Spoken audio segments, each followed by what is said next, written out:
Hello दोस्तों, नमस्ते, प्रणाम। मैं आप सबकी ललिता मिश्रा अपने यूट्यूब चैनल ललिता देहाती गीत में आप सबका स्वागत करती हूँ। अभिनंदन वंदन करती हूँ, नमस्ते प्रणाम करती हूँ। तो आप लोग कैसे हैं? उम्मीद करती हूँ बहुत अच्छे होंगे। भोले बाबा अपनी कृपा आप सब पर हमेशा बनाए रखें। आप सबको एक बहुत ही प्यारा, बहुत ही अच्छा कहारवा चुटकुला नाच गीत सुनाऊंगी पति पत्नी का, तो आप लोग सुनिएगा और कमेंट बॉक्स में ज़रूर बताना कैसा लगा आप लोग को यह गाना। और अपना प्यार दुलार आशीर्वाद अपनी इस छोटी बहन पर ज़रूर बनाइए, ताकि आप सबके बीच में इस वीडियो के माध्यम, इस चैनल के माध्यम से हम भी बने रहें।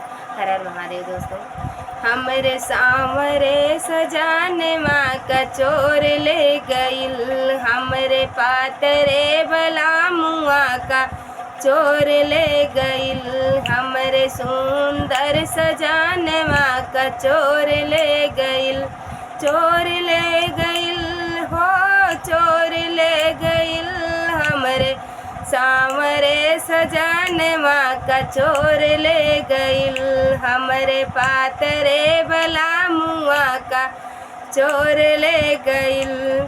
सासू कलाईगा ससुर जी कलाईगा, सासू कलाईगा ससुर जी कलाईगा, यार लाहुरी नना दिया के छोड़ के गईल, हमरे पातरे बला मुआ का चोर ले गईल, आर लाहुरी नना दिया का छोड़ के गईल, हमरे सांवरे सजाने माँ का चोर ले गईल, हमरे पातरे बला मुआ का चोर ले गईल, चोर ले गईल हो, चोर ले गईल, हमरे सुंदर सजाने माँ का चोर ले गईल।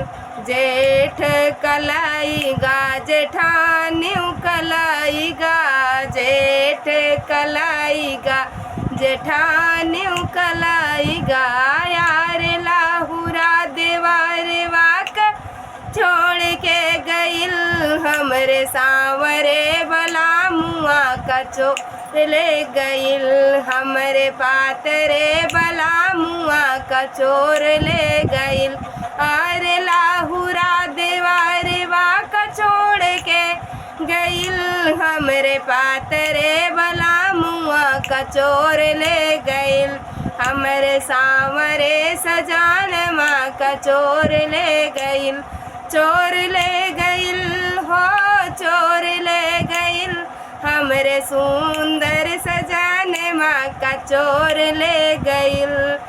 सैया कलाईगा सवातियों के लाईगा, सैयों के लाईगा सवातियों के लाईगा, आरे सोते होरिलवा का छोड़ के गईल, हमरे पातरे बला मुआ का चोर ले गईल, आरे सोते ललान माँ का छोड़ के गईल, हमरे पातरे बला मुआ का चोर ले गईल, चोर ले गईल हो, चोर ले गईल, हमरे सांवरे सजाने माँ का चोर ले गईल, हमरे पातरे बला मुआ का चोर ले गईल, हमरे सुंदर सजाने माँ का चोर ले गईल। धन्यवाद दोस्तों, कैसा लगे गाना आप लोग कमेंट में